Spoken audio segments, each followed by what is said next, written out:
Bueno, muchas gracias. En primer lugar, gracias por su asistencia, por haber aceptado la invitación. Cuando le propuse a Jorge la idea de discutir, reflexionar sobre estos temas, él aceptó de muy buena gana. Quiero agradecer desde luego por eso a Canal Gente Libre y particularmente a Jorge Luis, su director,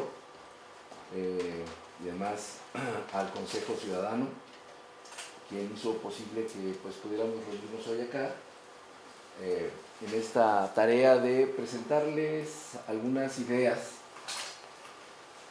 que son producto de mi experiencia y que he decidido empezar a plantear con mayor precisión porque la situación se ha tornado bastante difícil, complicada.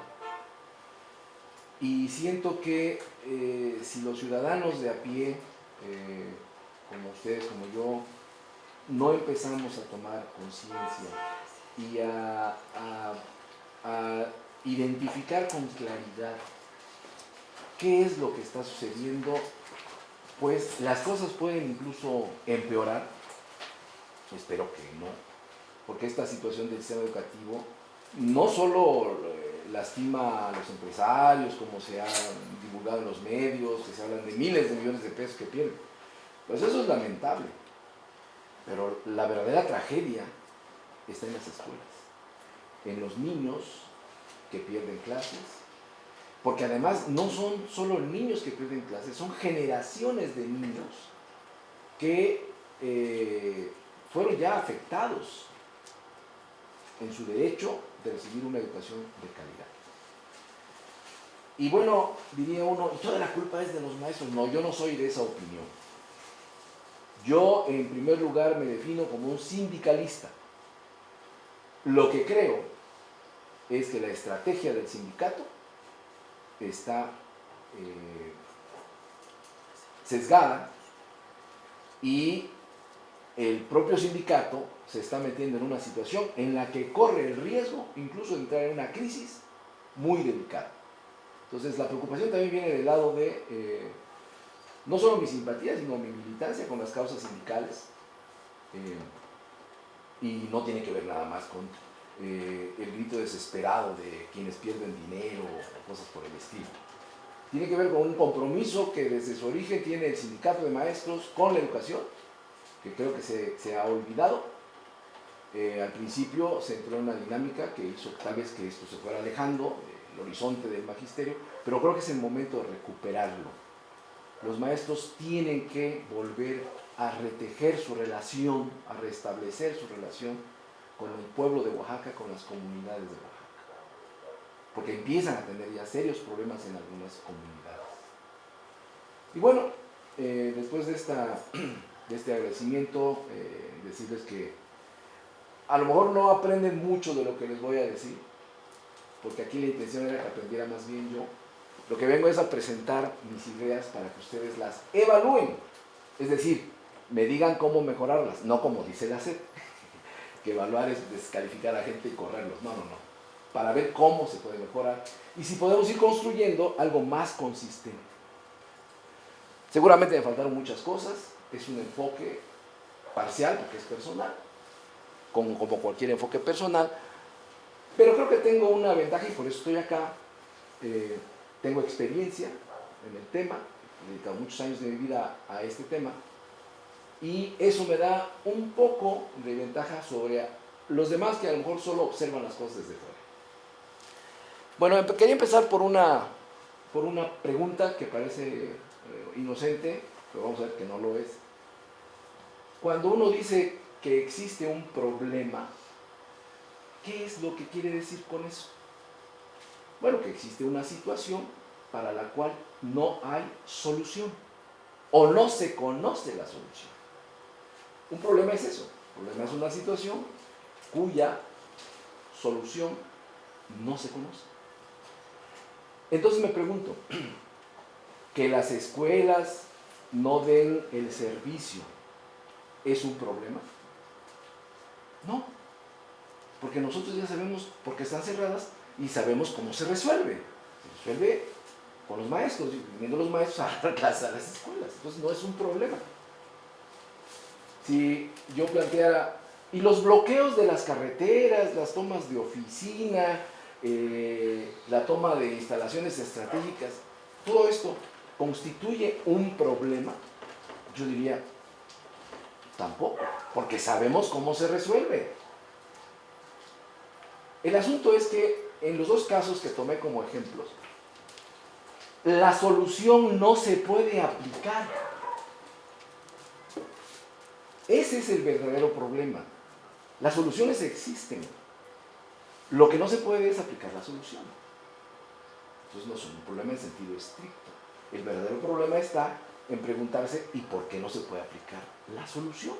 Si tenemos las soluciones, tenemos las leyes, tenemos la administración pública y sin embargo parece no tener la capacidad de hacerlo. Y aquí empiezo con el tema que creo que es el verdadero problema o por donde deberíamos fijarnos más para ir construyendo una posible solución a esta situación cuyo efecto es que los niños no puedan recibir una educación de calidad, con equidad y de manera regular. Si pasamos a la segunda lámina, planteo los siguientes objetivos, como voy a exponer un poco. El propósito de esta conferencia es el de mejorar la comprensión de un fenómeno, la conflictividad en general y en particular la conflictividad de la sección 22. ¿Y qué espero y por qué me interesa lo de la conflictividad? Por lo que les comentaba al principio, buscar soluciones. Si conocemos la naturaleza del problema, es un poco menos difícil construir las soluciones y a lo mejor un poco menos difícil aplicar las soluciones. Pero esto de la conflictividad es muy importante porque es el ambiente en el que se da todo lo que ahorita vamos a platicar. Pasamos a la siguiente, por favor. Bueno, quisiera hablar primero de este esquema, que es un concepto que manejan mucho los sociólogos y denominan sistema de dominación. Y bueno, un sistema de dominación, digamos, esquematizado de esta manera, hablaría de un reordenamiento en ciertas ocasiones, ¿no? Porque los sistemas de dominación no son estáticos. O sea, la dominación significa imponer los intereses de un grupo sobre otro grupo, ¿no?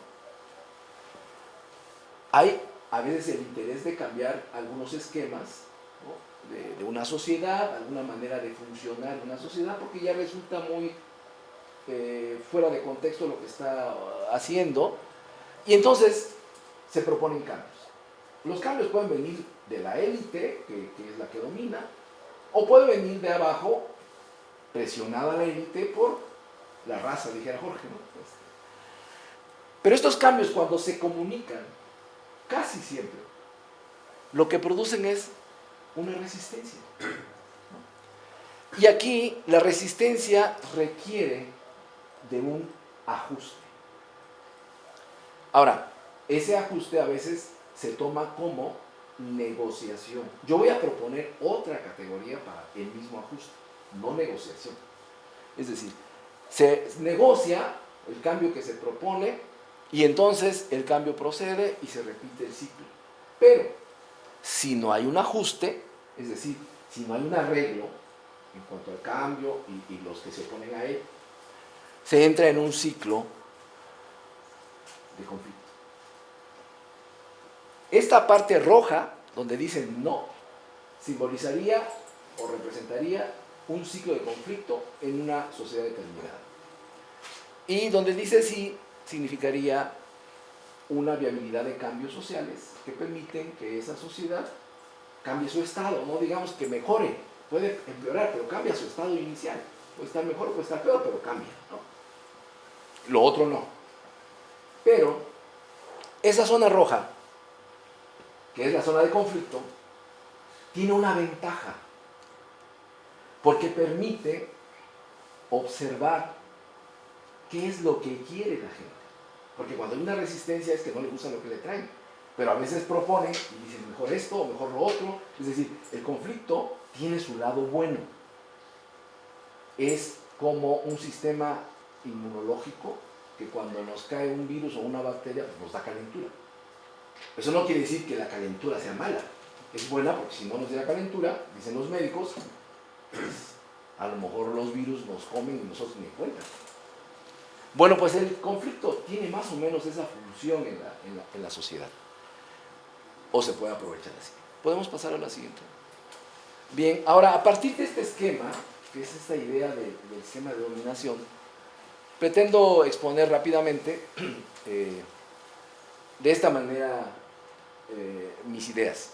Ya expuse los objetivos, vamos a ver cuál es la naturaleza del problema, vamos a analizar los componentes de ese problema, vamos a hablar de la dinámica de ese fenómeno que es el conflicto, localmente, nacionalmente, y cuáles podrían ser algunas propuestas de solución. Gracias. Entonces vamos a empezar con la naturaleza del problema. Y el asunto empieza en esta fase, en esta parte de la historia del país, con la reforma educativa que propuso el presidente Enrique Peña Nieto. Ustedes saben que en el 2013 se aprueban ya las leyes que reforman la Constitución en los artículos 3 y 73, y después vino las leyes reglamentarias, ¿no?, que le dieron forma a lo que se pretendía como cambio dentro del sistema educativo. Pero el cambio se centraba mucho, demasiado diría yo, en la figura del docente, ¿no? Cuando uno revisa lo que se ha dicho de la reforma, de manera académica o de manera simplemente crítica, política, lo que uno observa es que la mayoría de las personas que analizan el tema dicen que hay dos dimensiones de esta reforma. Una que tendría que ver con un discurso educativo dominante, incluso a escala internacional. Una dimensión que tendría que ver más con el control político, ¿no?, de cómo el gobierno federal, cómo el PRI regresa al poder y cómo quiere recuperar estos aparatos suyos corporativos, uno de ellos el CENTE, que se le había escapado ya de control y jugaba con sus propias canicas durante prácticamente toda la era panista, y quiso hacerlo durante el regreso del PRI al poder, y ahí fue donde ya a doña Elvester Gordillo pues no la dejaron, ¿no? No la dejaron, e interesaba el control. Entonces la reforma se mueve en estos dos ámbitos, y eso le da ambigüedad al planteamiento desde su origen, ¿no? Se dice, por ejemplo, que en términos del discurso educativo dominante, esta sería apenas una reforma de segundo orden, de segundo tipo, como quieran ustedes ver. Las de primero tenían que ver con la descentralización. En América Latina, a partir de los 80, se da un proceso de descentralización y de buscar hacer más eficiente la gestión administrativa, ¿no?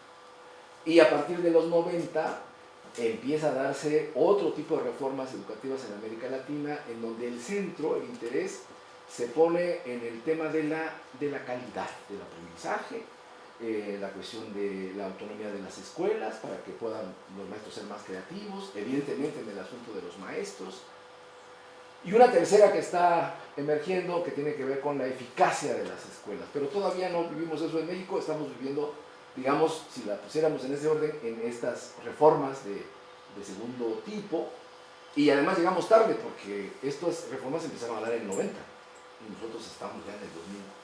Bueno, estuvimos en el 2013 cuando esos criterios se retoman, criterios que incluso la misma UNESCO ya abandonó.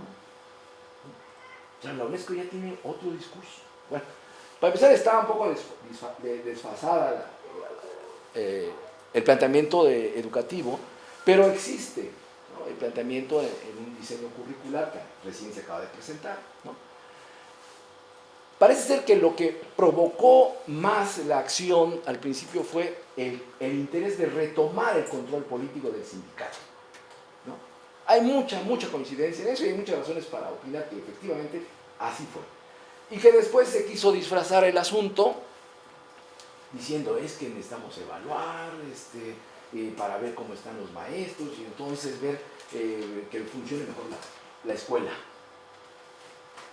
Yo hablé con varios altos funcionarios del INE y me dijeron, no, el planteamiento de nosotros no era ese. Entonces, ¿quién está haciendo eso? Pues la SEP. Pues la SEP. Al INE prácticamente lo hicieron a un lado. Yo conozco a Silvia Schmelkes, es una persona de primer nivel académico. No creo que haya coincidido con el planteamiento de cómo se aplicó después la evaluación sobre los demás, que efectivamente fue un instrumento más de exclusión que de inclusión en el caso de los profesores. Más para correrlos que para mejorarlos, ¿no? Así se planteó y así lo percibieron los maestros. Y bueno, donde los tenían amarrados porque el sistema corporativo y de control del sindicato funciona, o funciona más o menos, pues no vimos muchas protestas. Pero donde estaba la gente, pues ahí la cosa reventó. O sea, y tienen explicación. ¿Podemos pasar al siguiente cuadro? Bueno, entonces la orientación de la reforma en resumen tendría estas características. Mantiene el acuerdo del 92, o sea, el acuerdo nacional, no lo quita, y eso aumenta la confusión. Prioriza el control político del sindicato, la evaluación y la información operan como mecanismos más bien de exclusión. El currículum está desligado de los procesos de la propia reforma y al revés. La reforma estuvo desligada desde el principio a planteamientos de carácter curricular estrictamente pedagógicos, de eso también hay mucho consenso.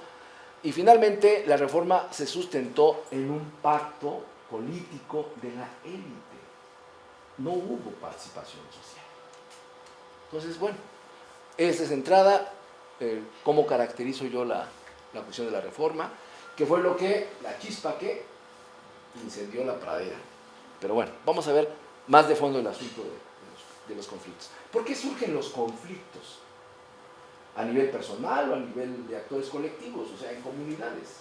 Bueno, en primer lugar, hay que hablar de los procesos de reproducción social.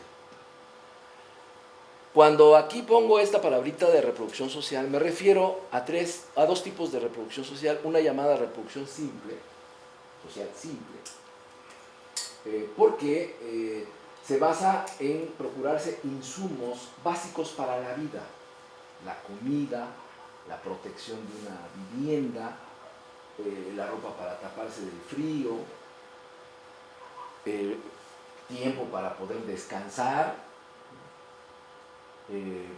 capacidad y salud, incluso para poderse reproducir y tener hijos. Eso es la reproducción simple. La reproducción social ampliada tendría que ver con precisamente la ampliación de esa reproducción social simple o la mejora de su calidad, o más comida, o mejor vivienda, o mejor calidad de ropa, o más tiempo de recreación, en fin, o más ingresos monetarios. O sea, la reproducción simple o incrementa su tamaño y su variedad, o su calidad. Pero eso es la reproducción ampliada, ¿no? Y en el marco de esas reproducciones se dan siempre en el marco de ciertas normas y símbolos sociales, que son la cultura de ese colectivo humano o de ese actor colectivo, y es lo que le da sentido a todo lo que hace en materia de reproducción ampliada, reproducción simple, que acabo de comentar. Le da sentido porque lo asocia con valores, con afectos o con normas. O sea, esta reproducción. Hay, por ejemplo, comunidades en Oaxaca donde su norma, su cultura acepta la poligamia como forma de reproducción simple, hablando del tema sexual, que en otros lugares pues, no sucede, o sea, no se acepta, cambian. Cada grupo social tiene una forma de reproducción social, tanto simple como ampliada. Claro, tiende a variar menos en el caso de la reproducción simple, varía más en la reproducción ampliada y varía muchísimo más cuando se habla ya de las normas y de los símbolos, es decir, de las normas y de la cultura, ¿no? Bueno, cuando algún factor, algún sujeto o simplemente algo amenaza cualquier proceso de reproducción o las normas o los símbolos culturales, aparece un conflicto. Ante la simple amenaza, se responde con la protesta. Si con la protesta no es suficiente, entonces se convierte en un conflicto, en una disputa, en un enfrentamiento, ¿no? La protesta no es necesariamente ni una disputa ni un enfrentamiento. Es simplemente el reclamo frente a la suposición de una amenaza o de un peligro, que puede ser incluso imaginario, ¿eh? Pero la gente protesta. Bien, espero que esto haya quedado un poco claro. Paso a la siguiente. Entonces, la reforma educativa amenaza, la palabra es esa, amenaza a todo el ciclo de reproducción social de los trabajadores de la educación. Cuando amenaza el empleo, que es la única fuente que permite la reproducción simple y la reproducción ampliada, se amenaza todo.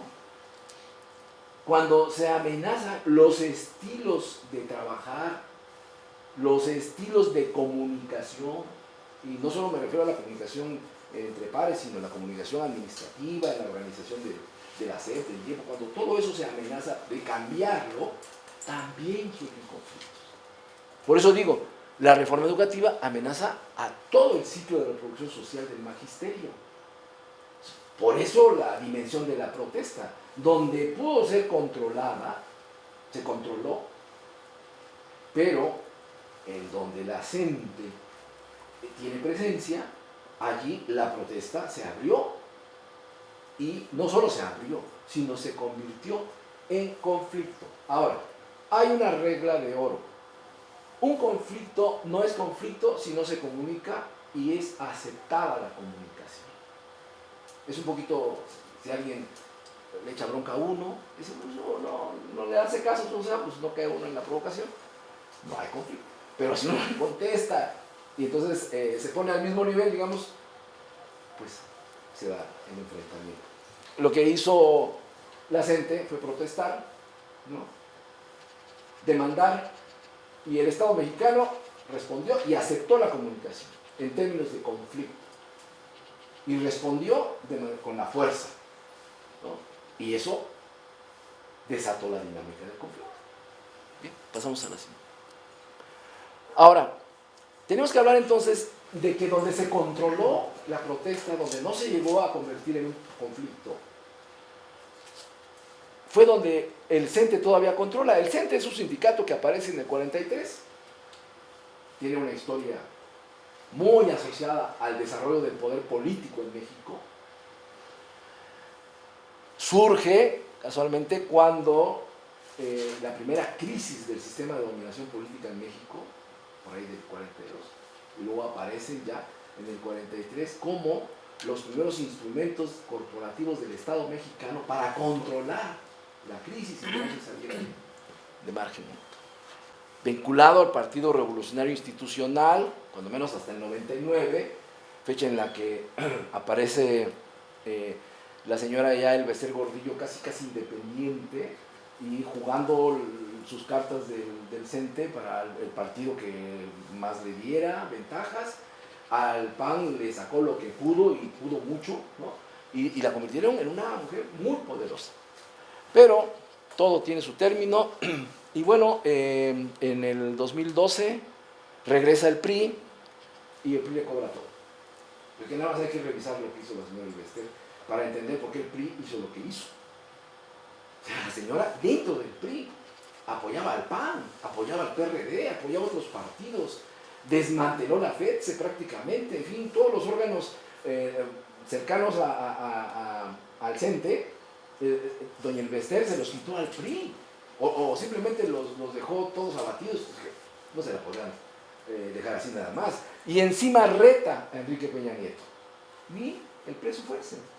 ¿No? Entonces, era un pleito entre priistas, que no es más que la descomposición del PRI, pues, ¿no? Es lo que muestra el que hayan metido a la cárcel a doña Ilvester, no que hayan hecho justicia, ¿no?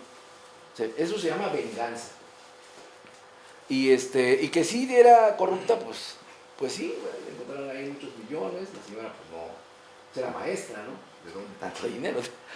Bueno, este es el caso del CENTE. A partir de todo esto que significa el CENTE, control de los trabajadores, el mantenerlos sometidos a la voluntad del Estado mexicano, con salarios de hambre, desprestigiados, desvalorizados, pero durante bueno, desde el 43 cuando menos, ¿no?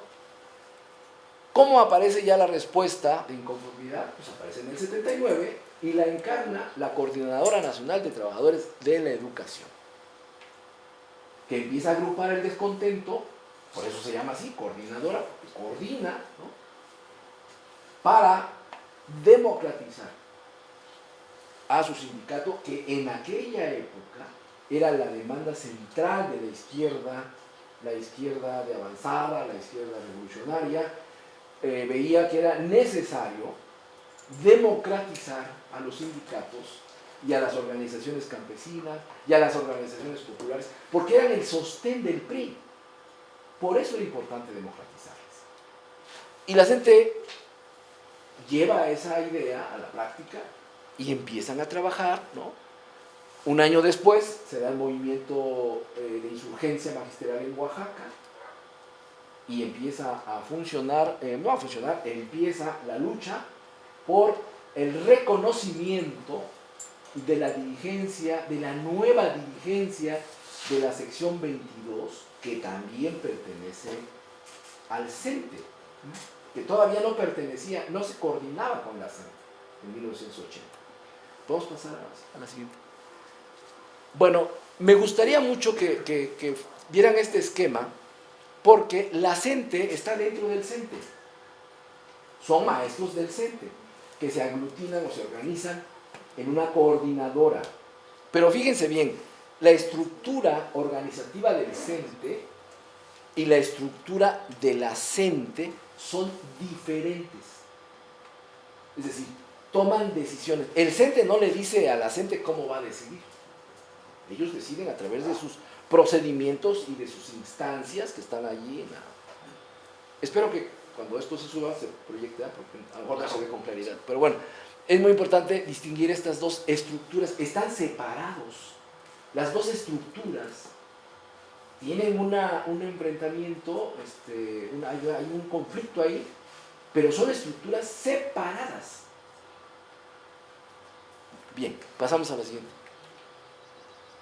Esta es la zona de influencia hasta el 2013 de la CENTE, y se decía que las zonas en verde estaban ya en consolidación, o sea que eran secciones sindicales del CENTE que empezaban a simpatizar con la Coordinadora Nacional. Las que ven ustedes de color azul o morado son los estados de Michoacán, Guerrero, Chiapas y Oaxaca. Y las zonas que están en color rojo son las zonas o los estados donde las secciones nada más no jalaban con la CENTE. Bueno, este es parte de un análisis que se hizo, que hicieron algunas personas, me pareció interesante. No sé si la zona verde sea precisamente eso, una zona en proceso de consolidación de la presencia de la Coordinadora Nacional. Yo tendría mis reservas, pero bueno, este es más o menos un panorama de cómo está el territorio en términos del conflicto entre el CENTE y la CENTE. Hasta entonces el conflicto se daba entre los dos sindicatos, tomando como referente al Estado mexicano, pero no era el Estado mexicano el que estaba dentro del conflicto, ¿no? Pasamos a la siguiente.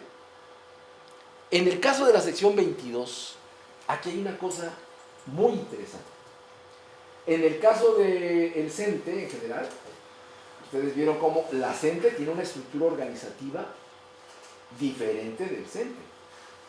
Y uno toma decisiones de una manera y el otro toma decisiones de otra manera y no se influyen entre ellos.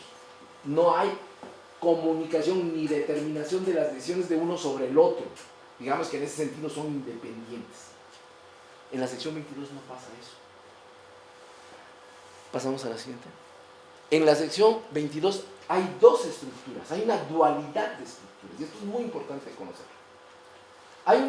Hay una estructura denominada estatutaria, es decir, es la estructura organizativa que establecen los estatutos, que tiene su congreso seccional, el pleno seccional, la Comisión de Honor y Justicia, el Comité Ejecutivo Seccional o los comités ejecutivos seccionales y los comités delegacionales de zona o de centros de trabajo. Pero la sección 22 tiene otra estructura que hemos denominado estructura metaestatutaria, porque no aparece en los estatutos. Se fue armando bajo ciertas condiciones que ahorita voy a comentar, ¿no? Pero es una estructura que tiene algunas características. En primer lugar, debo decirles que en 1982 el Comité Ejecutivo Nacional del CENTE, el Sindicato Nacional, le autorizó al Movimiento Democrático de los Maestros de Oaxaca su primer congreso, que sería el primer precongreso, ¿no?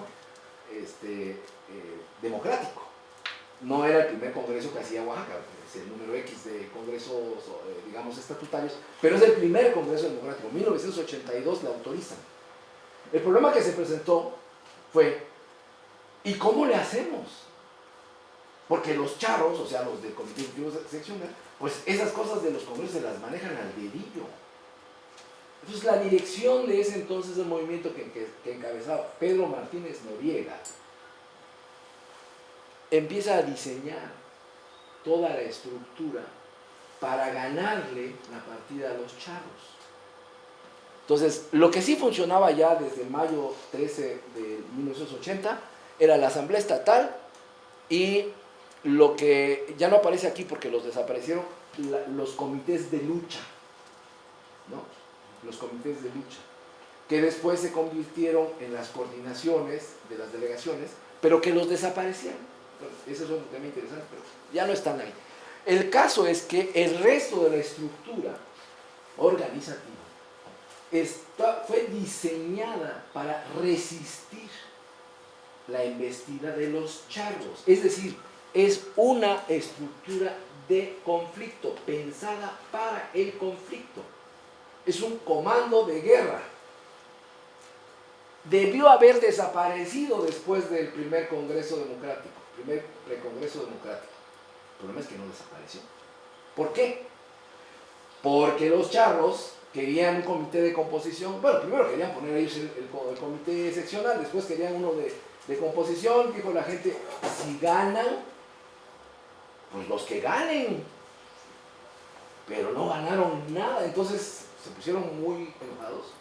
Y lo que quedaba de vanguardia revolucionaria en aquellos años arreció, pero fue una cosa que hay que documentarla porque es muy importante, arreció el golpeteo contra los más democráticos. Hubo golpeados, hubo muertos, bueno, hubo mucha violencia en esos años, ¿no? Sobre todo en el 84-85, ¿no? Que fue un año crítico para el movimiento. Frente a esa situación de que todavía vanguardia revolucionaria andaba vivita y coleando, aunque ya no era mayoría, se mantuvo esa estructura de guerra, de combate, de conflicto, de lucha. ¿Se justificaba? Sí, se justificaba. ¿Por qué? Porque los estaban agrediendo. Tenían que defenderse, tenían que cuidarse, tenían que vigilar todos los logros que había tenido el movimiento. Me refiero a cómo integró a los profesores de una manera inesperada, pero no inexplicable. En parte fui testigo de ese proceso, ¿no? De cómo los maestros iban sumando al movimiento. Eso había que cuidar, ¿no? Y había que demostrarles que el movimiento sí podía dar resultados, que no era un juego de locos, pues, ¿no? Bien, pasamos a la siguiente. Entonces, recuerden ustedes, por favor, esa estructura dual, esa estructura de combate, que se combina y a veces domina la estructura sindical, y a veces la estructura sindical influye sobre la estructura de conflicto, y se da una relación muy dinámica, pero donde en promedio siempre gana la estructura de conflicto, ¿no? Y podría platicarles de diferentes teorías que hablan de cómo una estructura de conflicto tiene una manera de ver el mundo. Las estructuras de conflicto tienen una manera de observar el mundo, y observan el mundo de acuerdo al conflicto que están viviendo. No ven otra cosa, ¿no? Entonces, al principio, la estructura del sindicato únicamente veía una diferenciación en el mundo, que era, ¿eres charro o democrático? Aquí no puede ser ni medio charro ni medio democrático. Esas formas, esas dualidades, charro, son formas de observación. Uno cuando observa el mundo, no observa el mundo así todo parejo, siempre distingue cosas del mundo, como cuando uno enfoca con una cámara fotográfica, se ve lo de frente y desenfoca lo de atrás, ¿no? Pone en primer plano algo. Bueno, lo mismo pasa con los sistemas sociales. Las organizaciones de conflicto tienen una manera de observar el mundo, y otras estructuras, otros sistemas sociales tienen otra manera de observar el mundo. No es ni malo ni bueno, así pasa. Bueno, el caso es que si ligamos la manera en cómo ven el mundo desde una estructura de conflicto y lo que requiere de acción para ser congruentes con esa observación, pues son acciones para el conflicto. No son acciones para sentarse a ver si arreglamos algo, son acciones para el conflicto, ¿no? Es o no es, ¿no? Bajo esa visión, bajo esa observación, exigen que la realidad se defina frente a ellos, ¿no? Y la realidad podemos ser nosotros, puede ser el gobierno, puede ser otros compañeros, puede ser cualquiera, ¿no? Por eso después voy a hablar de lo que yo llamo, a partir de un trabajo de un amigo mío del Colegio de México, la retórica de la traición, que es la forma en cómo se puede dar la interacción personal a partir de una estructura de conflicto. Bueno, lo que quiero que quede también un poco en sus mentes es que una acción de protesta o conflicto, sobre todo la de protesta, porque el conflicto lo que busca es eliminar al contrario, al enemigo. En un conflicto se busca eliminar al contrario, no se busca negociar con el contrario, sino eliminar, ¿no?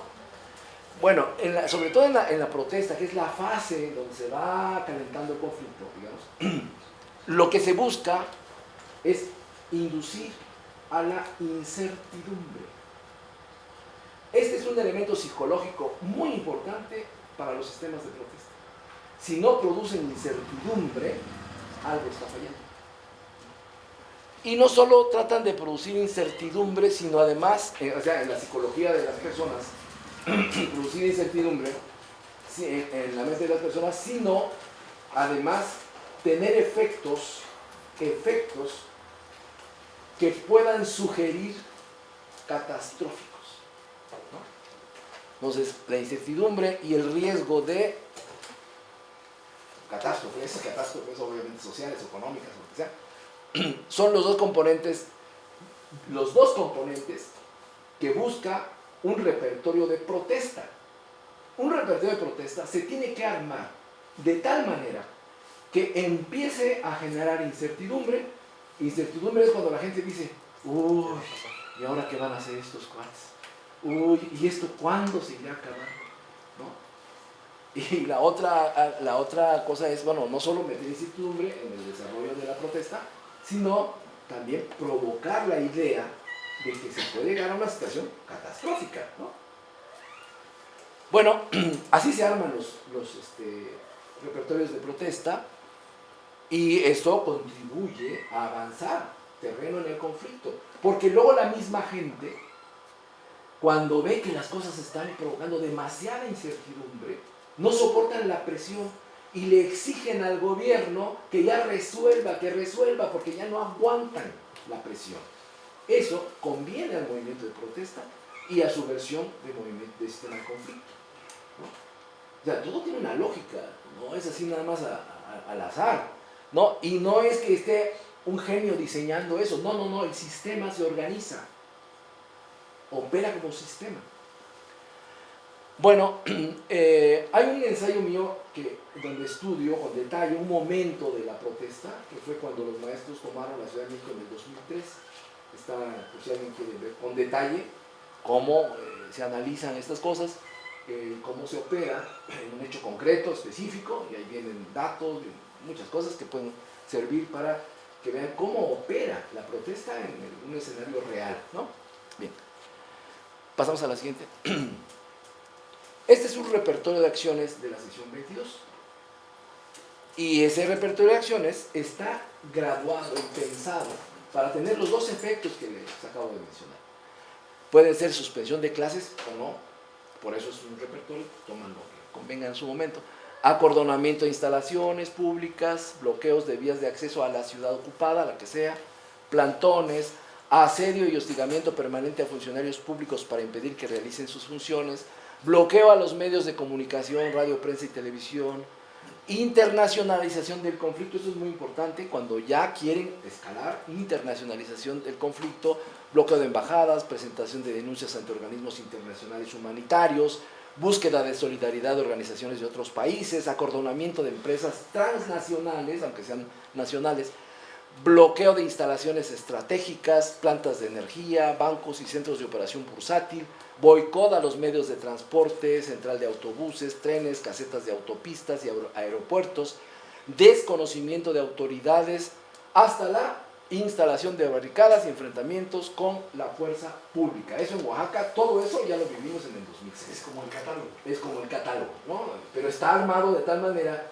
que va a ir provocando esos dos efectos importantes. Uno es psicosocial y bueno, los dos son psicosociales, porque aunque a veces hay efectos reales, concretos, es mucho más cómo se maneja la psicología, ¿no?, de las personas. Sí. ¿Y en ese orden se van dando o pueden tomar acá, dependiendo? No, pueden tomar de acuerdo a las circunstancias, ¿no?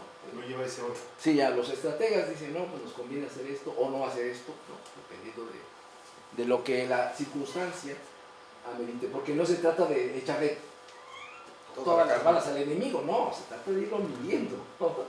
Bueno, ahora bien, una vez que hablamos ya de la protesta, del conflicto y de por qué surge el conflicto, y la reproducción social y todo eso que ya les dije, la estructura de conflictos de la siglo XXII, diría uno, ¿y eso es lo que provoca todo lo que estamos viendo? No. Esto se da en un contexto. El contexto es este. Hay una crisis del poder en México. Pero debo decirles una cosa, para los románticos que creen que con la crisis del poder ya se va a acabar el régimen capital, el sistema capitalista, están muy equivocados, porque hay periódicamente crisis en el poder y no hay grandes revoluciones, hay reacomodos, ¿no? Pero son oportunidades que se pueden aprovechar para hacer cambios sociales, ¿no? Bueno, en el caso de México,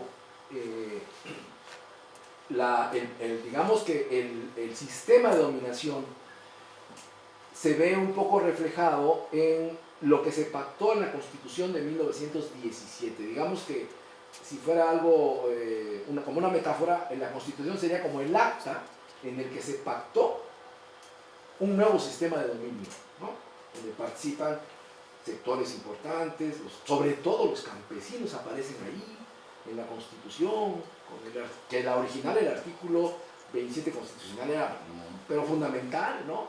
El 123 era más chiquito, después se hizo más grande, conforme fue cambiando la situación económica. El tercero constitucional también era muy chiquito, después se hizo más grande. En fin, reflejaba un pacto de dominación. Ahora, eso es en el marco general. ¿Cómo se mueve un pacto de dominación? A través de las políticas públicas y el sistema judicial. Eso es lo que empíricamente podemos observar como un sistema de dominación. Y cuando está en crisis, un sistema de dominación, empiezan a entrar en crisis sus expresiones empíricas, que son el sistema judicial, o el de derecho, y los programas o las políticas públicas, ¿no? Bien. En Oaxaca, esa crisis se expresó y se expresa a partir, sobre todo, de 1986, con el gobernador Eladio Ramírez López. Ahí se empiezan a dar pugnas al interior de la élite política oaxaqueña, que se va a abrir claramente con el periodo de José Murat y el círculo de Oro Carrasco. No le llamo grupos porque un grupo tiene una estructura más o menos definida y ciertos propósitos. Esta élite no se forma con grupos, sino con círculos, ¿no? Es más espacial, digamos. Los que están más cerca, los que están más lejos del centro, que son, en este caso, los gobernadores. Los gobernadores son el centro del círculo. Entonces es el círculo de Diodoro contra el círculo de Murat, y a veces hay hasta intersecciones como los diagramas de Venn, pues hay unos de los dos lados, ¿no? Entonces en algún momento difícil... Sí. ¿Contamos casos? No, bueno. Entonces, en algunos momentos tienen que definirse y se definen, ¿no? Después sucede el gobernador Ulises Ruiz Ortiz, que termina peleado con José Murat. El círculo de Ulises, el círculo de Murat, el círculo de Diodoro, ¿no? Y viene por último el actual gobernador, que es Gabino Cue Monteagudo, que es otro círculo, ¿no? Que es un círculo que tiene intersecciones con el de Diodoro Carrasco, por ejemplo. El círculo de Murat tiene intersecciones con el de Ulises Ruiz, ¿no? Y el nuevo gobernador trae a un círculo diferente, pero tiene algunas intersecciones con el círculo de su papá, José Murat, ¿no? Y desde luego con el de Ulises Ruiz. Entonces, la élite política organizada en círculos da una idea diferente que los grupos, ¿no? Algunos sociólogos, por cierto, amigos míos, hablan de grupos de poder. Yo no creo que sean grupos de poder en este caso, son más bien como círculos. El caso es que esta pugna entre ellos, hacen lo que hace el famosísimo método de los jacobinos, ¿no? Vas a ver, Murat, te voy a echar a la raza en contra. Ellos no se pelean, ellos toman café y toman whisky para platicar y negociar. Los que se pelean son los de abajo. Entonces echan a los de abajo en contra de los jefes del otro, y los generales no se manchan los uniformes. Entonces, pero de todas maneras, esta crisis nacional del Estado mexicano, por eso digo nacional, y esta crisis que se refleja en una división cada vez más conflictiva de la élite política, ¿qué es lo que propició? Evidentemente, el debilitamiento del sistema de dominación. Ahora, decía yo hace un momento, ¿qué es el sistema de dominación? ¿Cómo se ve el sistema de dominación? ¿Cómo se puede observar el sistema de dominación? Pues cuando nosotros vivimos de manera normal. Si hay un vecino que nos molesta porque sube el volumen de su música y se pone a beber a altas horas de la noche, pues uno no va a pelearse con él, ¿verdad? Ni saca la pistola y le dispara. Uno va y se queja con la policía. Y la policía viene y lo mete al orden, ¿no? Si puede, si no, lo mete a la cárcel.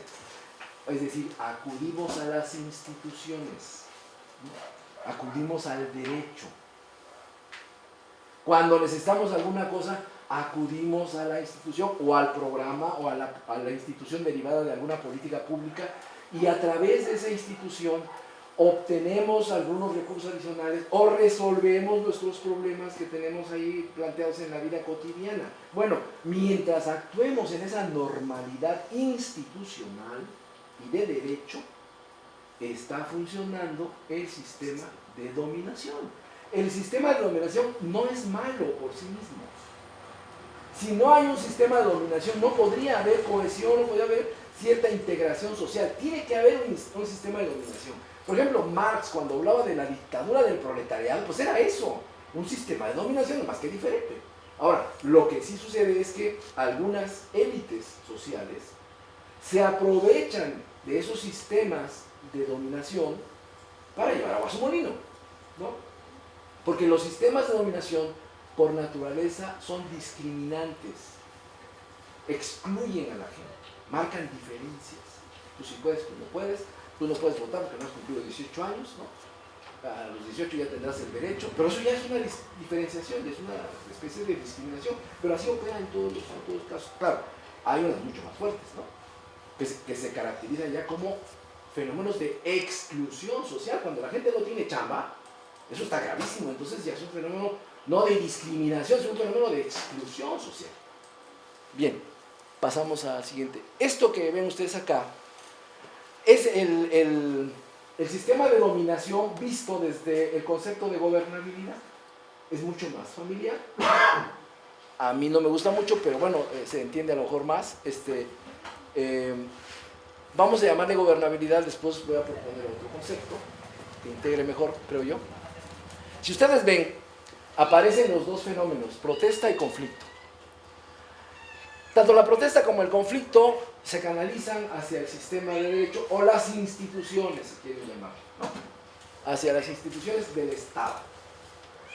Acá puede haber dos caminos. Uno es que entre en un proceso de tratamiento institucional y tratamiento jurídico, si es necesario, y regresa. Ven ustedes que tiene un signo positivo. Bueno, puede que entre, protesta, conflicto al esquema de las instituciones, pero las instituciones no responden, no pueden darle tratamiento, por alguna razón, no pueden darle tratamiento ni a la protesta ni al conflicto, ni al reclamo ciudadano, ni a los pleitos que trae a los actores sociales. Entonces, se pasa a un primer esquema de ingobernabilidad. Si ustedes repiten el proceso reiterativamente, pueden poner, por ejemplo, 10 en positivo y 5 en negativo, diríamos, aritméticamente, si se pudiera hacer, pues que está ganando la gobernabilidad porque hay más tratamiento institucional que no institucional o fuera de lo institucional. Pero en Oaxaca, lo que sucede es que con la división de la clase política, de la élite política, como eran enfrentamientos evidentemente políticos y extralegales muchas veces, pues los políticos tenían que acercarse a los otros grupos y decirles: no, te están aventando en contra mía, no es cierto lo que te están diciendo, vamos a arreglarlo de otra manera, mira, nos vamos por acá y te damos $1,000,000 sin cheque, pero te tranquilizas. Entonces, esa forma de tratar, fuera del esquema, es fuera del esquema de dominación, fuera del sistema de dominación. Eso va a propiciar que otros grupos entren en ese mismo esquema, porque los actores sociales no solo expresan intereses sociales, en el sentido de que hay una gran base social a la que representan también intereses de grupo. A esos les llamamos grupos clientelares, que se vinculan con el Estado para obtener recursos y crear clientela, para volver otra vez a pedir recursos con más fuerza, porque tienen más base social, y hacer más grande su clientela. Eso sucede en Oriente Medio, sucede en Oriente, sucede en América Latina, sucede en África, sucede en todas partes. Estos grupos clientelares vienen a compensar la dinámica de desigualdad de las sociedades. O sea, no son malos por sí mismos, pero pueden ser muy malos si crecen demasiado. Y entonces se pierde el control sobre ellos. El PRI los tenía controlados a través de sus aparatos corporativos, porque ya estaban desde entonces. Este asunto de ir entrándole a la gobernabilidad o la ingobernabilidad, en Oaxaca tenemos registros que esto sucede desde el siglo XVIII. Las comunidades indígenas ya se sabían esto y negociaban la aplicación de las reformas borbónicas, 750, o la rechazaban simplemente, no las aceptaban. Pero además era complejo porque los mismos criollos le entraban al juego de que no a las reformas borbónicas porque les afectaba algún negocio ahí en Villalta, por ejemplo, ¿no? Donde hacían tejidos. Entonces los criollos compraban los tejidos y con las reformas borbónicas hubo cambios y dijeron no. Y coincidieron con los nativos y dijeron no. Y se juntaban y negociaban. Hay documentación bastante buena de que este asunto no es de ahorita, tiene tiempo, que se practica. Los sistemas de dominación son dinámicos. Bien, pasamos al otro. El problema en Oaxaca es que el ciclo de ingobernabilidad no es la ingobernabilidad del Banco Mundial, tiene otros parámetros, no, me refiero a que no pasan por el sistema de dominación. Lo que generó en Oaxaca es lo que yo llamo un mercado de gobernabilidad. Grupos de interés, grupos clientelares que crecieron tanto que al gobierno, que era el encargado de dar gobernabilidad, le vendían la gobernabilidad, o le venden la gobernabilidad. O nos das nuestro apoyo para nuestra gente, o te armamos un desastre. Y nosotros, no, porque a lo mejor fulanito está atrás de esto y quiere que yo caiga en la provocación, no sé qué, y se imaginan fantasmas y todo, y a lo mejor sí, pero nunca están seguros, y por lo tanto empieza a operar, ¿no? Como en una bolsa de valores, el mercado de gobernabilidad. Y los grupos más grandes, mejor organizados, son los que tienen mayores recursos. Y les digo, compensan las desigualdades sociales. O sea, no tienen una función dentro de todo esto. Claro, hay algunos que, dijera Jorge, pues nada más dan para que la raza no chille, ¿no? Porque es bien chillona, dice, se quedan con el 80% de los recursos. Pero bueno, esto es lo que yo creo que está sucediendo. Que el sistema, en el caso de Oaxaca, que el sistema de dominación se ha relajado tanto que se ha convertido en un mercado de gobernabilidad, ¿no? Ahora, el mercado tiene un comportamiento pues, que depende de la oferta y la demanda, ¿no? Entonces, el resumen de todo esto que les acabo de plantear es, ahora creo que podemos entender mejor por qué no pueden aplicar la ley. ¿Por qué no funciona la reforma educativa? ¿Por qué no funciona la administración del IEPO para llevar y traer y meter orden en donde parece que hay un total desorden? Porque hay una crisis del sistema de dominación y hay un reemplazo de la dinámica del sistema de dominación por una dinámica de mercado de gobernabilidad. Y esto empieza a generalizarse, ¿no? Y si ustedes ven el caso de los transportistas, se agarran a balazos, hay muertos, como cuando estas películas de los años 20, las historias de Al Capone, que se agarran a balazos en las calles de Chicago y estas cosas, pues en Oaxaca ya más o menos parece lo mismo, ¿no? No llegan a las ametralladoras Thompson, pero cargan sus pistolitas, ¿no? Y se mueren además. Bueno, pues hay otros grupos que no llegan a tanto, pero igual funcionan y proliferan, porque ya vieron que esto es la única forma de subirse y dejar el bando de los excluidos. Súbete al carro del clientelismo y bueno, tendrás cuando menos por ahí la esperanza de que te den material para tu casa, de que te den drenaje, de que porque tu grupo te va a defender. Claro, el grupo clientelar tiene su propia dinámica, ese sí es un grupo, que es sumamente excluyente, porque es los de mi grupo nada más. Y no les vayas a dar a los demás, nada más al mío.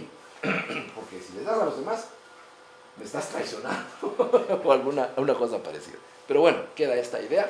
Pasamos a la siguiente. El caso es que Oaxaca, pues ya es la tierra de la protesta y del conflicto. Nada más para mencionarles de un estudio que hice durante, ¿cuántos años son? Desde 2012, 13, 14... 3 años de registro, 3.400 protestas. Cuando digo protestas me refiero a, ¿se acuerdan del catálogo de protestas? Pues una de esas, 3.400 en promedio al año, y la gran mayoría ocurre en la ciudad de Oaxaca. Y esta es una gráfica de un estudio que hicieron otros investigadores, publicaron en Nexos, de cómo va lo mismo, cómo se va comportando y cómo va para arriba, ¿no? No usaron los mismos criterios que yo, usan otros criterios, pero están tratando de medir más o menos el mismo fenómeno. Y la gráfica, pues es muy elocuente, ¿no? Cómo se va para arriba. Bien, pasamos a la otra. Ahora bien, resumiendo entonces, la sección 22 del CENTE es una organización sindical que obedece, más que a una lógica laboral, a una lógica de conflicto. La lógica de conflicto de la sección 22 se ve realimentada por una situación de alta conflictividad y recurrencia de la protesta social en Oaxaca. La 22 los apoya y los otros grupos apoyan a la 22 y se van dando fuerza entre ellos, ¿no? En esas condiciones, la sección 22 del CENTE opera como un catalizador y un articulador de la protesta social e indirectamente alienta el conflicto social. Indirectamente, no es que los profesores anden ahí echándole fuego a las cosas, no. Pero como ellos son muy grandes, son muy fuertes, aunque no quieran, operan como un gran paraguas de los grupos más pequeños. ¿Por qué creen que la CENTE ideó la Comisión Nacional Única de Negociación? ¿Porque quería centralizar? ¿Eso fue este año? No, porque con una comisión única se suben los estados chiquitos, es decir, donde tienen poca gente. Tiene, pues, está Guerrero, está Campeche, de Campeche nada más hay 2, pero aquí están, ¿no? Y ahí están todos representados. Es una estrategia para ganar representatividad. ¿No? La Comisión Única de Negociación, si queremos una Comisión Única de Negociación, sí, pues es para que estén todos, aunque no estén fuertes, ¿no? Pero en Oaxaca no, en Oaxaca sí son fuertes. Entonces, la protesta y conflictos sociales en Oaxaca son producto de una crisis del sistema político o sistema de dominación social y de los resultados de un largo proceso, esto es muy importante, ¿se acuerdan de la reproducción simple, la reproducción ampliada? De marginación, pobreza y desigualdad social que tiende a incrementarse, y eso es terrible. La crisis de la educación contribuye a la reproducción de los ciclos de exclusión social. Eso se sabe, ocurre en todo el mundo. Lo malo es que la sección 22, con la lógica de conflicto, agudiza ese problema. Los niños en las zonas indígenas más pobres, según estudios que ha hecho instituciones internacionales, aprenden el 40% de lo que deben aprender, que establece su plan de estudios desde la primaria, pero 40%. Bueno, pues ese 40%, agréguenle que su maestro no va. Pues o lo aprenden mal o simplemente ni ese 40% aprenden. Entonces, el asunto se plantea, por eso lo dije desde el principio, se plantea por el efecto que está produciendo un movimiento social que en 1980 la gente aplaudía, admiró, está teniendo efectos sociales ya negativos. Esto es lo que hay que cuidar en un movimiento social, porque si no, se convierten en movimientos sociales estériles. Y en México tenemos muchos ejemplos de movimientos sociales estériles, desde las guerrillas hasta los de Atenco, pasando ahora con la sección 22. ¿Por qué estériles? Porque se quedan en la dinámica de conflicto. ¿Y dónde están los resultados positivos? Dicen, no, pues es que logramos, sí, a lo mejor para los maestros y para los demás. Se quedan como un movimiento gremial. Por eso otros movimientos critican a los maestros de Oaxaca. Sí, serán muy grandotes y serán muy conflictivos, pero solo es para ellos, nada más llevan agua a su molino. Y eso lo ven mal algunas organizaciones. Bien, pasamos a la siguiente. Ahora, ¿cómo podemos concebir una posible solución a todo esto? En primer lugar, hay que decir lo siguiente. Ya vimos el contexto, ya vimos que la sección 22 no es culpable de todo, sino que opera en un contexto de por sí conflictivo, y eso alimenta la conflictividad y profundiza la crisis del sistema de dominación. Bien, pero también hay que crear otra idea. La idea de que la sociedad es un sistema complejo. Y cuando digo complejo, no me refiero a que esté difícil de entender o enredado. No. Un sistema complejo es un sistema muy sensible a sus condiciones iniciales, que puede variar y dar resultados totalmente inesperados y por lo tanto imprevisibles. Un ejemplo clásico que ponen los físicos, por ejemplo, es el clima. El clima es un sistema complejo, porque dicen, ese es claro, es un extremo, pero bueno, lo dicen así: si aletea una mariposa en África, puede provocar un tornado en el Atlántico, en la costa norteamericana. El aleteo de la mariposa, esa insignificante variación de las condiciones climáticas tiene una repercusión inesperada y además impredecible. Bueno, algunos teóricos de la sociedad dicen que la sociedad se parece mucho a un sistema complejo. Pequeños cambios de abajo pueden provocar cambios inesperados, impredecibles, grandes, ¿no? Muy grandes. Bueno, si la sociedad fuera un sistema complejo, entonces tendríamos que tratarlo como un sistema complejo. Un sistema complejo, para empezar, no se puede predecir, pero tampoco se puede controlar. ¿Quién controla el clima? Hasta ahorita que yo sepa, nadie. Ningún sistema complejo se puede controlar.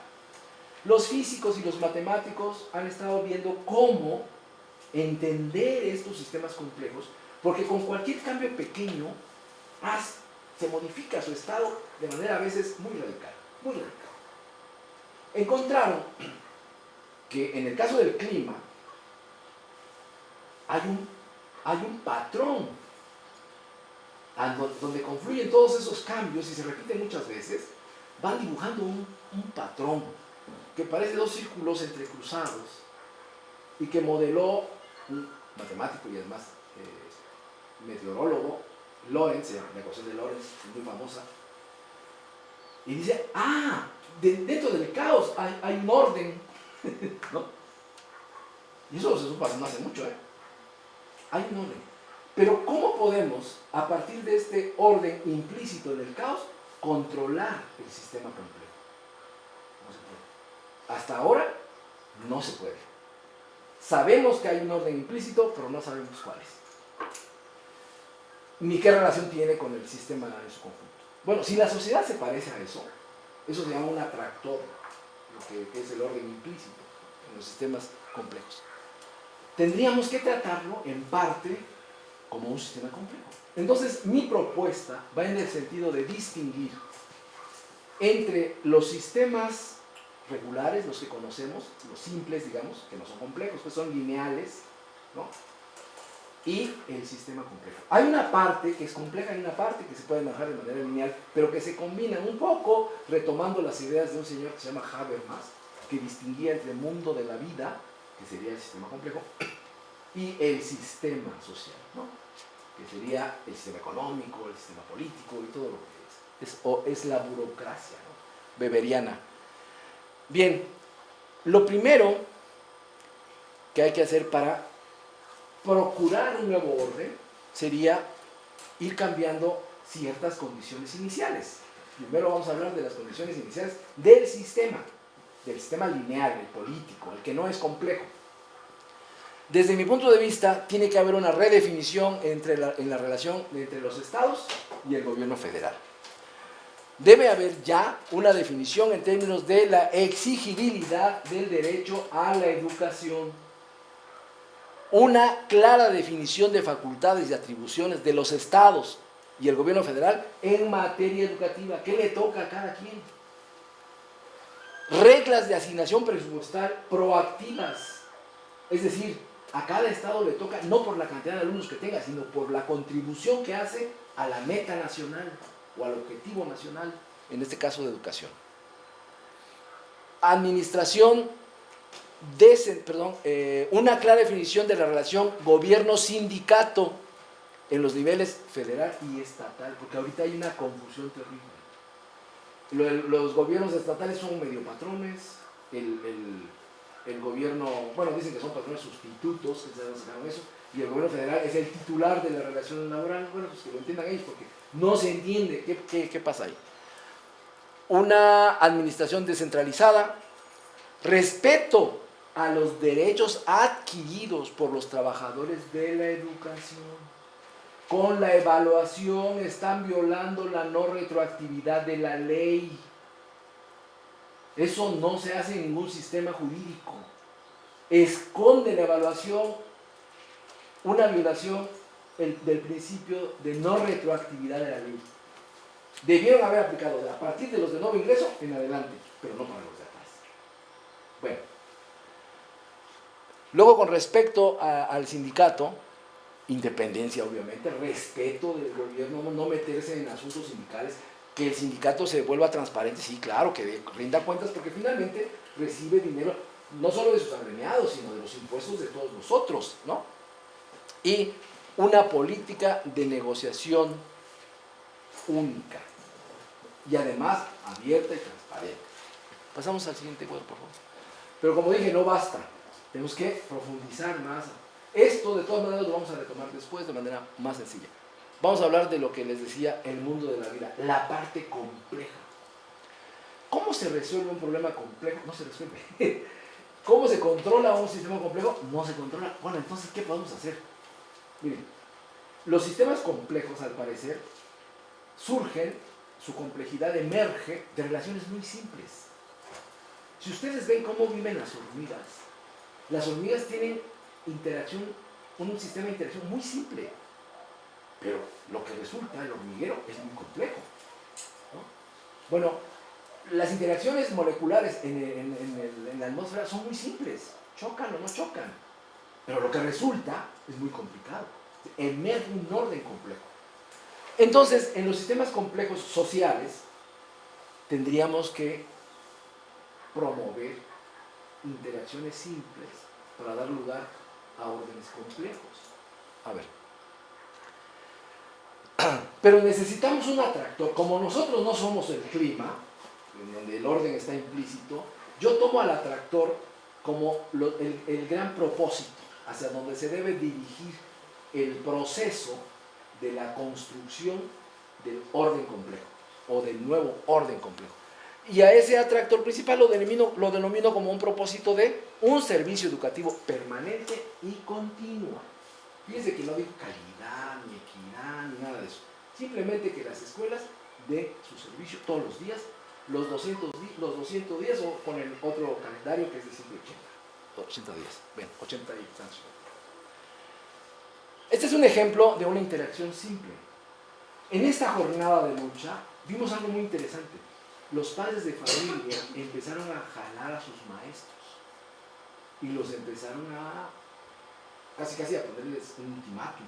A los directores de las escuelas los llamaban y decían, por favor regresen, porque si no, no los vamos a dejar entrar. Una buena parte de la presión para el regreso a clases de ahora que se dio, vino de la presión de los padres de familia. Pero creo que es un error querer hacer lo que algunos políticos quieren hacer. Enfrentar a los padres de familia con los maestros es el peor error que pueden hacer.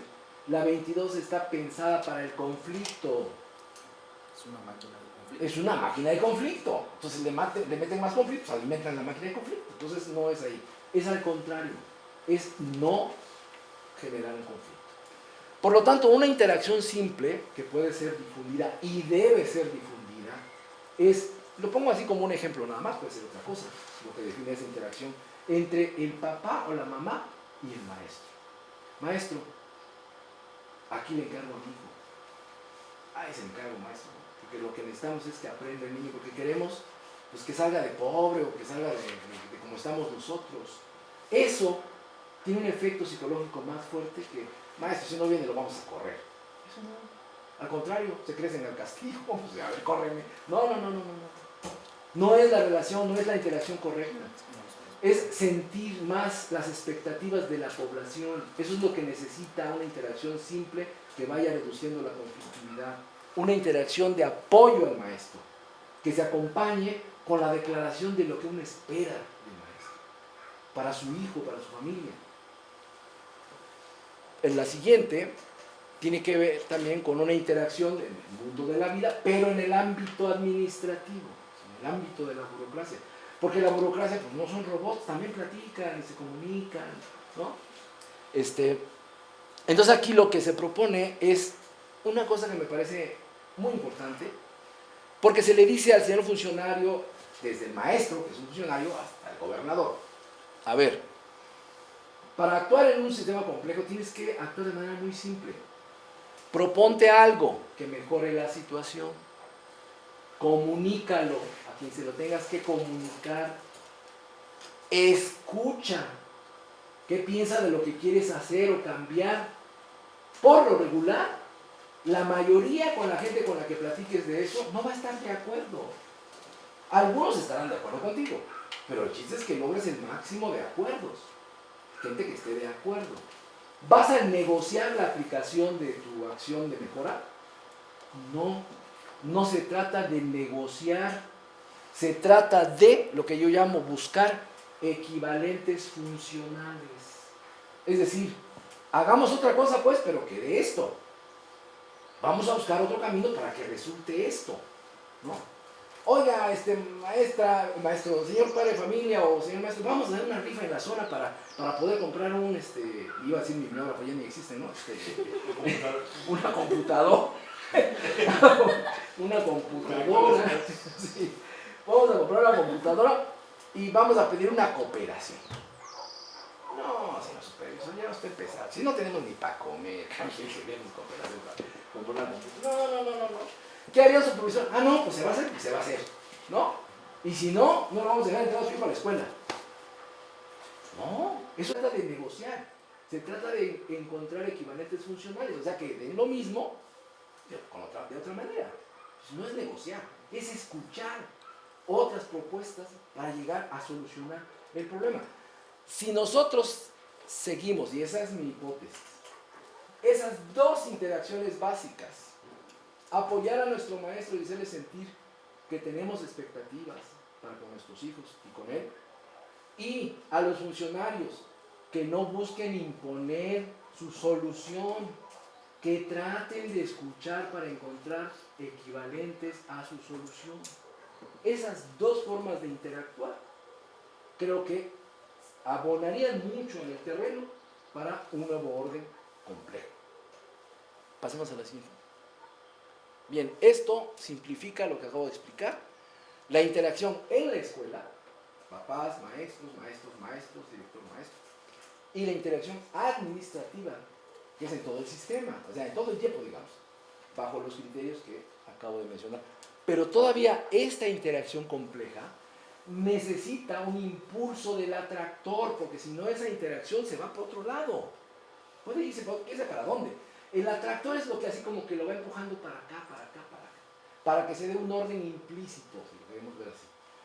Pero como no conocemos las propiedades de un atractor social, hasta ahorita no la conocemos, pues vamos a tomar un concepto que nos pueda ayudar, que es el concepto de sistema simple, tipo habermasiano. Pasamos al otro, ¿no? Entonces vamos a hablar de una interacción compleja que se va a dar en un sistema complejo, que es el mundo de la vida, de todos los días, de las escuelas, de las comunidades, y un nuevo orden sistémico que va a funcionar dándole contenido al atractor, ¿no? Que son los cambios de ajustes de un nuevo orden que se busca, que no está garantizado, porque el sistema es complejo, ¿se acuerdan? Quizá que vaya a resultar, pero hay que echar a andar al atractor. Bueno, ¿cuál es el contenido de ese atractor en el caso de la reforma educativa y en el caso de los conflictos y en el caso de Oaxaca? ¿Pasamos? Acciones normativas. Propongo 3. La que está en negrita es la que me parece la principal. Y se llama construyendo al sujeto jurídico, al que pueda actuar en el marco de una nueva ley. La Ley Estatal de Asociaciones de Padres de Familia. Hay un reglamento que es de 1943 que refleja el pleito que todavía sigue entre el Estado priista y los católicos. Los católicos tenían otra visión de la reforma de la educación, entonces no querían que funcionaran asociaciones de padres de familia. Por eso está el reglamento como está. Pero hay que cambiarlo. Y hay que darle personalidad jurídica a las asociaciones para que puedan ser sujetos de un proceso o participar en el proceso judicial. Cuando reclamen algo tengan personalidad jurídica. Pero esto no puede estar disociado de una ley que reglamente el funcionamiento de los planteles educativos. ¿Cuál es la normalidad institucional de una escuela? En ninguna, búsquenla por todos lados, no hay. Necesitamos definir una normalidad jurídicamente de una escuela para decir que se está dando el servicio o no se está dando el servicio, o cuándo se está dando bien o cuándo se está dando mal, porque no hay los parámetros legales para medir eso y por lo tanto no se puede exigir. Por eso es importante una ley que reglamente el funcionamiento de los planteles educativos. Acciones de orden administrativo. Focalizando al sujeto de interés común. ¿Quién es el sujeto de interés común? Pues los niños. Porque eso de la escuela en el centro, a mí francamente me hace una burla. La escuela, dice la reforma educativa actual, se le va a dar más capacidad de gestión, pero se está centralizando la nómina. Entonces, ¿cuál es la libertad que tienen los maestros para actuar creativamente si los tienen agarrados del cuello desde el centro? Y sí, su escuela estará muy autonomizada y todo lo que quieran, pero no va a poder operar, porque los sujetos no son autónomos. Los sujetos no tienen autonomía de gestión. La escuela como abstracción sí, pero los maestros no. Entonces, estos instrumentos, me parecen a mí, deberían ser parte del atractor para que esas interacciones tuvieran ese sentido. Primero, se tiene que renovar al cuerpo de supervisores escolares. El cuerpo de supervisores escolares, con todo respeto, se parece más a los senadores de la época porfirista que a verdaderos técnicos de la educación, porque son puestos de premio. Ya cuando tienen cierta edad y juntan los papeles necesarios, los vuelven supervisores. Pero no es porque se desempeñen como líderes en una zona o como expertos en educación, no. Es más bien un puesto premio, como los senadores en la época de los Porfirio. La organización de un sistema de circuitos escolares. Las zonas escolares, para mí ya dieron de sí. Esto de circuitos escolares no lo estoy inventando yo, es un producto de la escuela rural mexicana, donde los oaxaqueños tuvieron un papel importantísimo, probado en las condiciones de Oaxaca, probado en las condiciones más difíciles. Se trata de organizar a las escuelas bajo el liderazgo de una escuela lidera a las otras. Y esa escuela tiene su circuito, que son las escuelas a las que debe apoyar. Los maestros de la escuela que liderea apoyan a los otros para que puedan ellos mismos ser líderes de su propio circuito o simplemente ser ya calificados de otra manera. Y es integrar el trabajo a partir de un criterio pedagógico y no solamente administrativo. El otro, eso que está subrayado ahí, que es focalizando, acuérdense ustedes, focalizando al sujeto, es la matrícula escolar única. Eso no lo podíamos hacer en el 1980.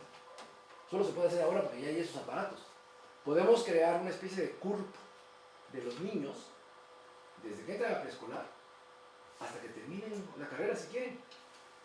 Y un solo expediente pedagógico. Antes le llamábamos ficha técnico-pedagógica. Bueno, puede ser un poco más que eso. Los datos básicos del estudiante, más dónde está, en qué escuela está. ¿No? Hay un seguimiento. Hay un seguimiento personalizado. Esto, señores, ya se ha hecho. Se ha hecho con los niños migrantes. Usan ese sistema para seguir a los niños migrantes donde estén. Ahora, si nosotros tenemos una matrícula escolar única, podemos saber dónde está Juan Pérez, Juanito Pérez y su papá, si se fueron a otro lado, se fueron donde se inscriba va a aparecer. Va a aparecer porque tiene una sola matrícula, ¿no? Y le podemos dar seguimiento. La integración del techo de plazas por escuela y centro de trabajo. Eso le daría más autonomía a las escuelas que todo lo que dice la reforma educativa. Porque las plazas tendrían que estar en la escuela, son de la escuela, ¿no? Entonces, ahí el maestro no se puede mover tan fácilmente. Tiene que buscar una correspondencia con la misma plaza vacante en otro lado, pero no puede llevarse la plaza. Todo esto, ¿qué va a producir? Resistencia, ¿no? Pero es una visión que guía y que permite que las interacciones tengan sentido. ¿Pasamos? Bien. Las acciones pedagógicas, construyendo al sujeto pedagógico. Necesitamos echar a andar a un sistema de cooperación internacional para la formación docente. Miren, vienen los señores de la OCDE, y no tengo nada contra ellos.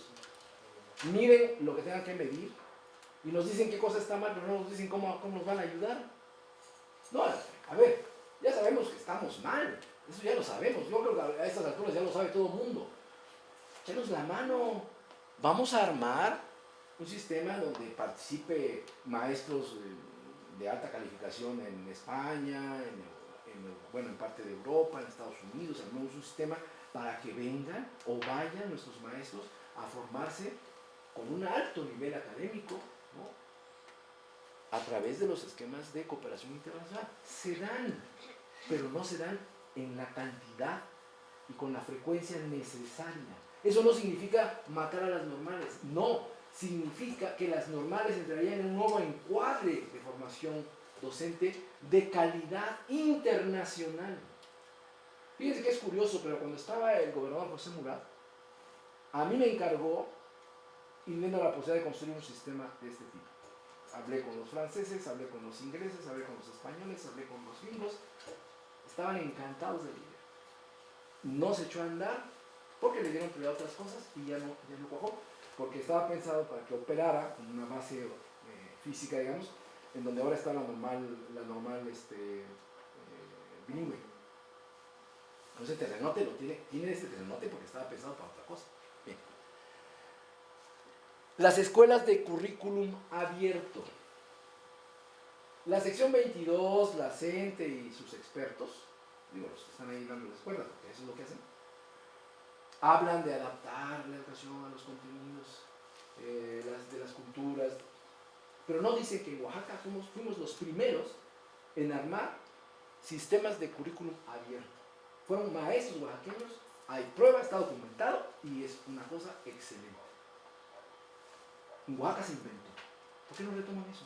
¿Qué significa exactamente Un sistema de currículum abierto, que por cierto ese proyecto fue liderado por Javier Sánchez Pereira, significa que el conocimiento comunitario se expresa de manera directa en el currículum y los conocimientos, digamos, normales, los comunes, se expresan de manera transversal en el currículum.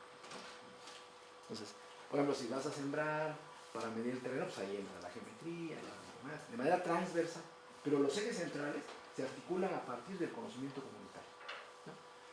A eso le llaman currículum abierto. Madres educadoras.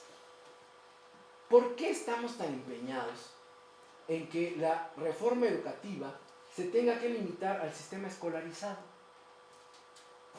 La educación emerge de la práctica de la reproducción de la cultura de los pueblos, no de las aulas. La verdadera educación tiene como matriz generadora la cultura cotidiana de los pueblos, que es lo que se va a transmitir de generación en generación, porque si no, no es educación.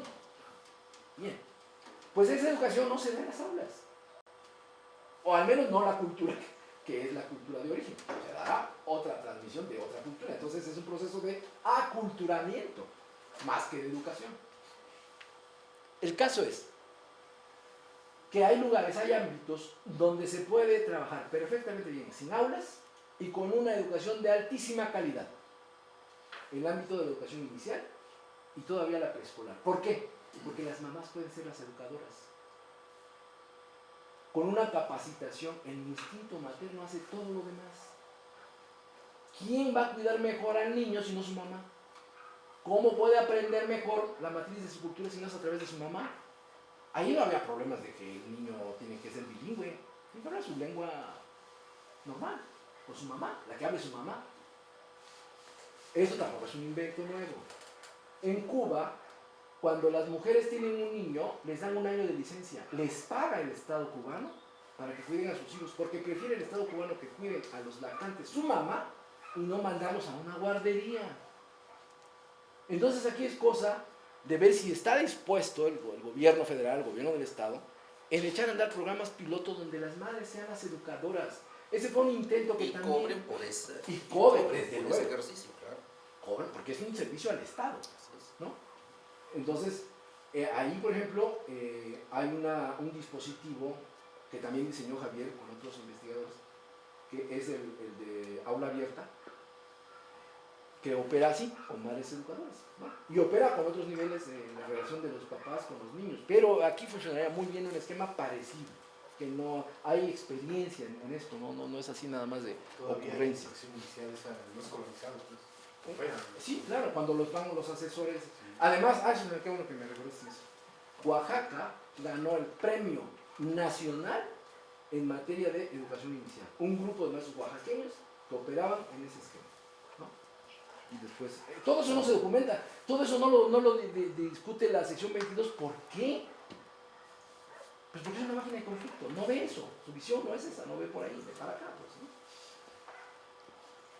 Información al sistema, eso es importantísimo. Si nosotros los seres humanos vivimos de alimentos, agua, carne, proteínas, carbohidratos, vitaminas, minerales, etc., los sistemas viven de información. Si no le damos información a un sistema, no funciona. Necesitamos que el sistema simple, tenga suficiente información. Y yo propongo dos esquemas o subsistemas de información. Lo que he denominado Escuela 200, que es hacer reportes mensuales de qué escuela está trabajando de manera regular. ¿Quién haría los reportes? Los papás o los maestros, dependiendo de si quieren entrar al programa, si no quieren, no. Es estar mandando ese reporte. Le decía hace un momento a Jorge Luis, ¿alguien sabe cuántas escuelas hay en Oaxaca? cuáles son sus nombres, sus claves escolares. No, nadie sabe. Es un secreto. Nomás lo sabe el IEPO y el gobierno federal. Y hasta eso lo sabe mal, ¿no? Bueno. ¿Es posible construir una base con todas las escuelas? Sí. Sí se puede. Entonces podríamos, en primer lugar, dar a conocer bien, estas son las escuelas que hay, por favor cheque si falta alguna y déla de alta. Nosotros aquí la registramos y vemos, somos por ejemplo, el Consejo Ciudadano, le pide a alguien porque es su derecho. A ver, tal escuela de acá, según el mapa que tengo de la información que ustedes tienen y no comparten, pero que nosotros la tenemos, esta escuela no aparece. ¿Por qué? No, es que le falta, la clave está en trámite, pero los demás, no sé, algo dirán. Ya la mapeamos y la ubicamos. Después iremos alimentando más el sistema de tal manera que cualquiera pueda saber cómo se llama la escuela, qué clave tiene su escuela, porque hay papás que no saben cuál es la clave de su escuela, ¿no?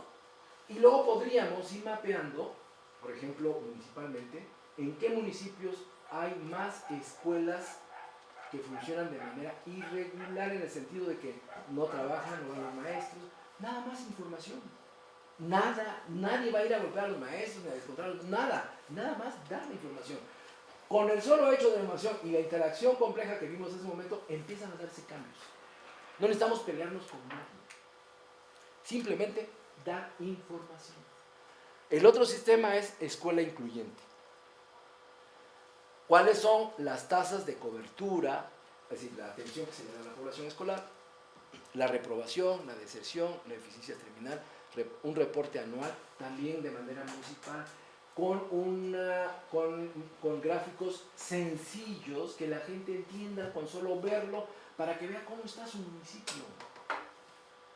También se pueden hacer cosas más interesantes, pero bueno, yo diría que si empezamos abriendo información para que todos tengan acceso, el sistema tenga acceso a la información, sería un gran avance.